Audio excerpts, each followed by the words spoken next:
So we are here in the second video of this organic basis basics, which we started, not organic basis. We are going to start with the organic chemistry, like why it is so, you can say, important, or how it actually all started. Today, if we talk about organic compounds, every day new compounds are being synthesized. There's a lot of boom, you can say, in this entire industry, right? So then, so we'll start with this.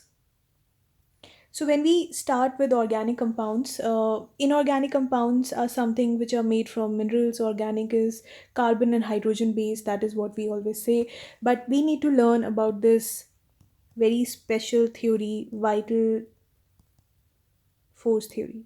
Now I'm not going to write the theory over here, but I'll be explaining you in a bit. But we'll be writing the chemical equation, which is important, followed by this theory. Now this was given by Berzelius in somewhere 1815. So he proposed that if we talk about organic compounds, we can actually synthesize them from some mysterious force. That is what he's calling as a vital force, and we cannot obtain these kind of compounds in the laboratory. So there is always because in the lab there is this absence of this vital force theory, and there is an absence of vital force, right? So this simple generalization was given by Berzelius, that there is some vital force responsible for the synthesis of organic compounds. We cannot do it in the lab. So after this, you can say Frederick Kohler.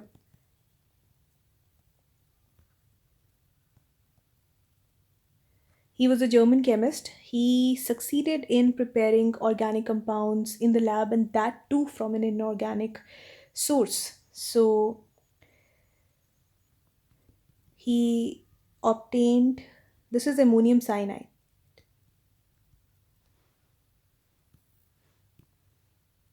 Cyanate, not cyanide.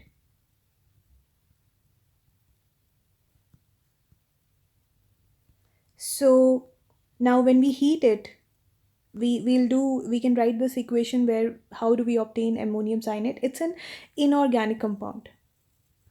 I know it looks like organic, but it is not. It's having two radicals, NH4 plus and CNO minus. There is no hydrocarbon base over here, which we can call it as an organic. So when we heat, so this will undergo isomerization. Isomerization is, you can say, it's it's just rearrangement of atoms. Rearrangement of atoms, but the molecular formula is same. So I'll just write over here what isomers are, since it's going to be useful in this organic basics. Isomers are organic compounds having same molecular formula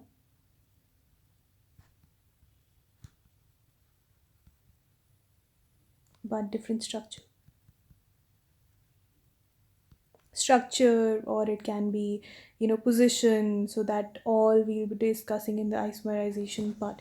So anyways, so NH4CNO, this ammonium cyanate is, when we heat, so it's rearrangement of atoms or isomerization happening, and we will get urea, this compound NH2CONH2.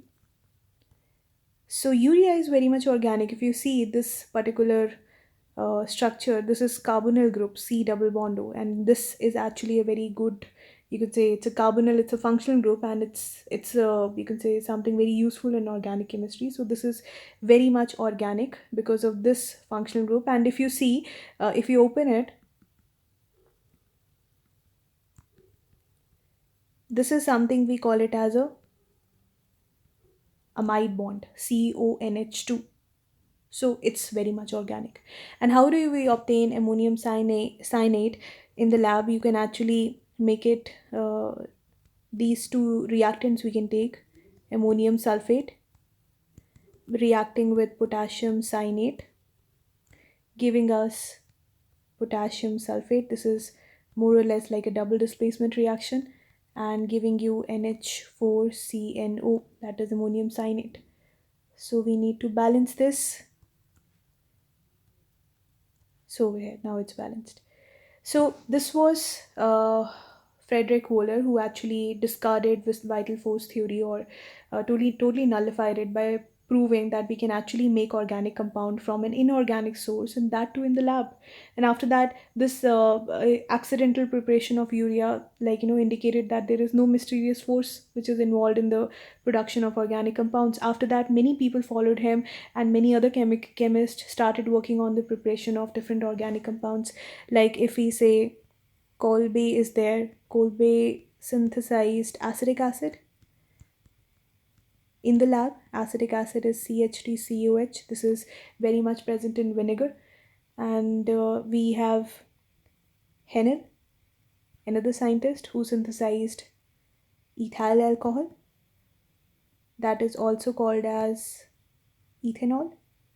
Formula is C2H5OH, right? So these people synthesize, so many others synthesize. These are just one few examples over here.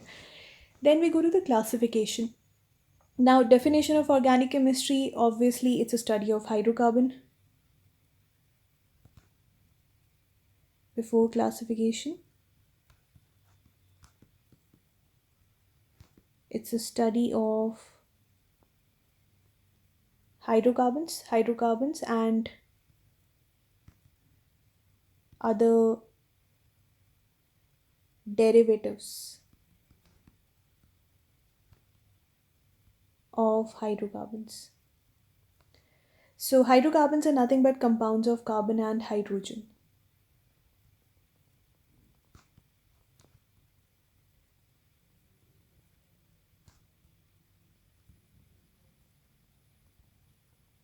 Fine. So it's not always carbon and hydrogen, it can be some other element, it can be sulfur, it can be nitrogen, oxygen, phosphorus, any halogen, fluorine, chlorine, bromine, iodine. So all these can be there in the hydrocarbon chain. So now after this, sources of organic compounds, we can, like, there are many. Plants are there, animals are there, proteins, fats, urea under, under animals, enzymes, petroleum, we have coal tar, so many sources, so that I'm going to skip. So now we come to the main point. So if we have organic compounds, if we are going to discuss about classification.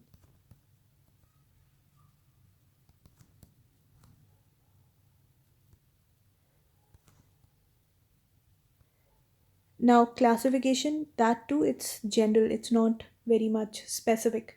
So, broadly, if we want to classify, so organic compounds, these are going to be hydrocarbons and their derivatives.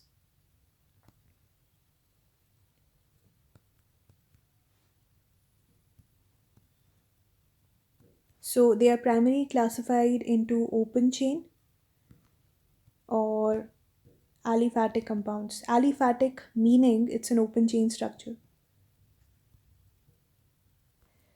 Then under this, like, these are the, you can say, basic classification we are doing. Closed chain or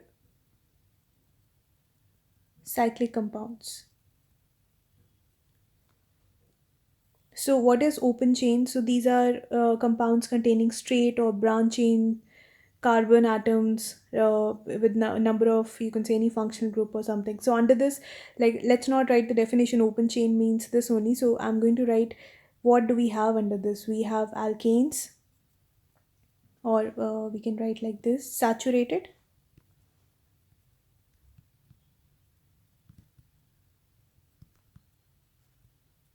hydrocarbons, and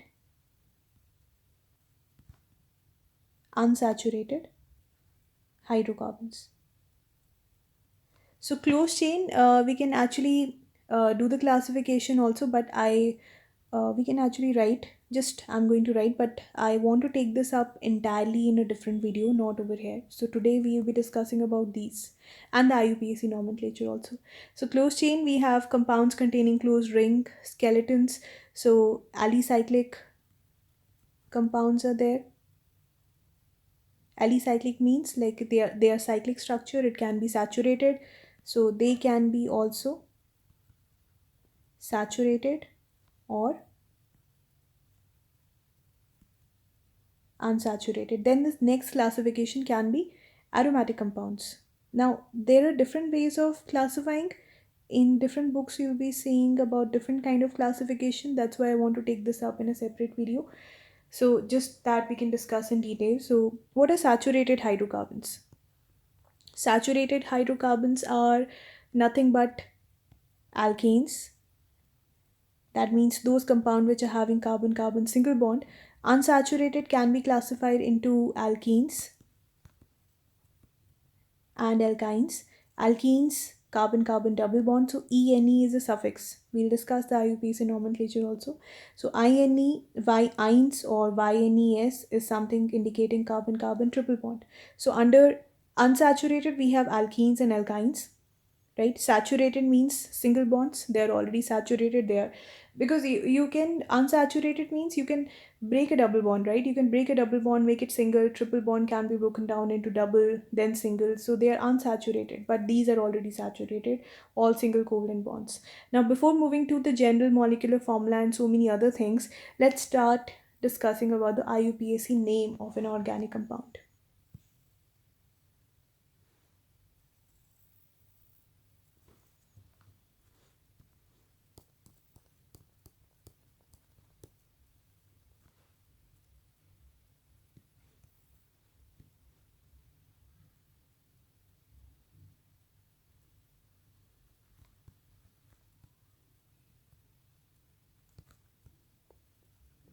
So when it comes to IUPAC, International Union of Pure and Applied Chemistry, so it's responsible for any kind of inorganic chemical formula ruling, how to name, and it also it also helps in giving the rules for writing the correct names of organic, because organic is very much vast. So under IUPAC for organic compounds, we have three parts under this. One is prefix. So I'm going to write in the same sequence. Then in the middle we have word root. Then the third part is suffix. So prefix, under this we have secondary prefix. Secondary prefix, I'm just keeping it short. There can be many other possibilities. Organic chemistry is vast. I cannot cover everything in one video.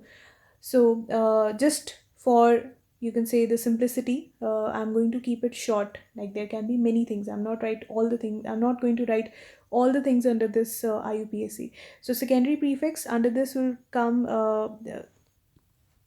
Sorry, not cyclo. Alkyl groups or any other substitute which is acting as a prefix. Then under this we have prefix primary. So under this cyclo will come primary prefix. So this is a short form. 2 degrees secondary, 1 degree is primary, just a short form of that. So then word root is what? Word root is number of carbon atoms in the main parent chain. There is always one parent chain when it comes to hydrocarbons. So we have one carbon, we call it as meth. 2 carbon is called as eth. 3 carbon is called as prop. 4 carbon is called as bute. 5 carbon is called as pent. 6 carbon hex. 7 carbon hept. 8 carbon is oct.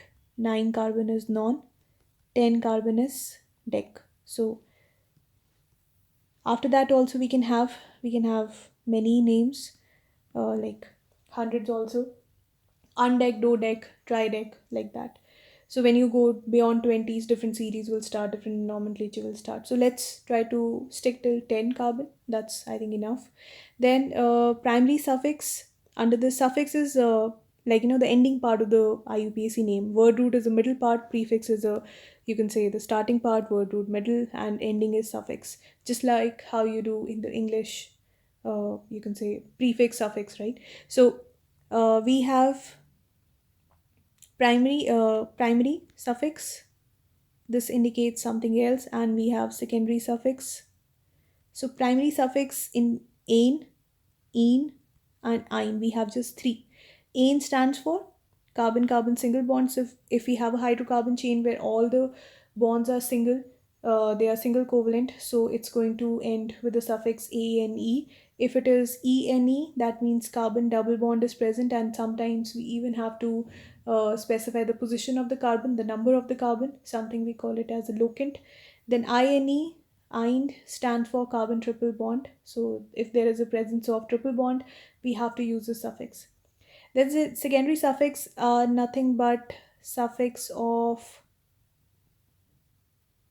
functional groups. That is a whole different topic that we'll discuss later. So now if we are clear with this, we are going to start with alkanes. So in this, if you see, alk is nothing but a general word root. Okay, we don't know how many carbon atoms we are going to talk about. And ane is nothing but the primary suffix. So whenever they are going to write the IUPAC name of any organic compound, you should be able to figure it out. What is the prefix? What is the word root? What is the suffix under this? So for alkane, general molecular formula is CnH2n plus 2. So N over here is the number of carbon atoms. So if I write 1, so the formula will become CH4. If you see over here, 2 into 1 plus 2 will become 4. And the name of this is methane. Meth is a word root, ane is a primary suffix. Then we go to the second member, C2H6. If you put 2, if you take N as equal to 2, N over here is 1, N over here is 2. Again, N. So many, you can say, uh, we have so many n different values or different meanings in chemistry, right? Another you can add in your chart, n stands for what in chemistry. So C2H6, that is ethane. So you have to remember this word root, what all this is like. You need to remember, only then you'll be able to do the nomenclature part. Then if you go to C3H, what, 3 into 2 6 plus 8, this is propane. N over here is 3 number of carbon atom. Then C4H10, this is butane. N over here is 4. So C5H12, so this is pentane, and so on. So you keep on going like that. So this is the first member, something we call it as a homologous series. Again, we'll discuss in the next video, not in this video. Let's keep it short. I want to make short videos. I don't want you listen to all this for longer duration of time. And YouTube videos, I just said in the previous video, it's a, you can say it's a support, right? It's not primary, but many people learn most of the things primarily over here, specifically if they are able to connect the dots when it comes to chemistry. But most of the time I've seen that most of the students, they are listening to the YouTube videos, right? They are like, I remember one of the students saying to me that I am listening to this video on this high speed, and I have finished this video in this much short period of time. So when he has listened to all this, when I was asking like questions to that student, he was not able to answer. So what's the use of listening to all these videos if nothing is going into your head and you're just showing it off to yourself, to your parents, that you're studying? So you need to focus, you need to understand whether these things are going into your head or not. And if not, whoever is your teacher, whoever is nearby, whoever is your mentor, guide, or you can connect with me also. So whoever is there around you, if you want to clarify, you always ask your doubts to your teachers, but clarify. Do not keep a doubt in your brain. That is more toxic for the future questions or the future studies that you're going to do, because doubts keep on piling up in your head and nothing comes to clarity. So please remember that. Okay, enough of the general lecture. Anyways, coming to this part, so we are done with alkanes, right? Similarly, we can do for alkenes also. So alkenes, in this, alk is a word root, ene is a primary suffix. So general molecular formula for alkene is CnH2n. So over here, why we have this? Because there is a double covalent bond. And one more thing that we need to keep one thing in mind is alkenes are going to have a double bond, right? So the first member of alkene series,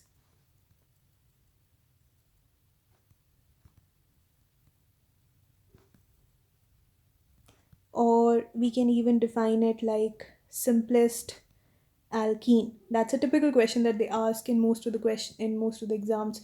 What's the simplest alkene? So simplest alkene will have a double bond. You cannot make methane. That's not going to exist. For alkene to exist, it requires minimum two carbon atom to show the double bond. So you tell me that how many hydrogens will be left behind. So one hydrogen over here. So that's a formula. So that's ethene formula. You can write n over here is same number of carbon atoms, C2H4. That's a formula of ethene, and that's a structural formula of ethene. So that's a first member. For alkanes, the first member is methane. It will start from methane, but alkenes will always start from ethene, from two carbons, because it requires double covalent bond and it requires minimum two carbon atoms to exist. Now if you go to the second member, propene. So this is the second member, this is the first member. Propene will have three carbon, right? You put the double bond. Now you have to figure it out how many hydrogens this carbon is going to have. So if you see over here, this carbon is forming only one single covalent bond. So it requires three more covalent bonds because carbon covalency is 4. Similarly, this carbon, if you see over here, it's forming two double bond over with the next carbon and one single bond. So out of 4, one is left. So it will have only one hydrogen, whereas this carbon is going to have three hydrogens. And this carbon is going to have two hydrogens because it's already forming two double, you can say this one double covalent bond or two bonds over here with this carbon. So you need to figure it out. Like most of the time I've seen with most of the students that they mess up a lot when it comes to calculating the hydrogens, or wherever they need to write one hydrogen, two hydrogens, or three hydrogens, they will and mess up writing something else, and that leads to the entire structure wrong. That leads to entire formula also wrong. And there are multiple ways to write this. We don't have just one way, we have multiple ways. Then we go to the third one. So its time is ticking. Butene, 4 carbon. So you put the double bond. You can put the double bond anywhere, but for simplicity I'm putting over here on the terminals.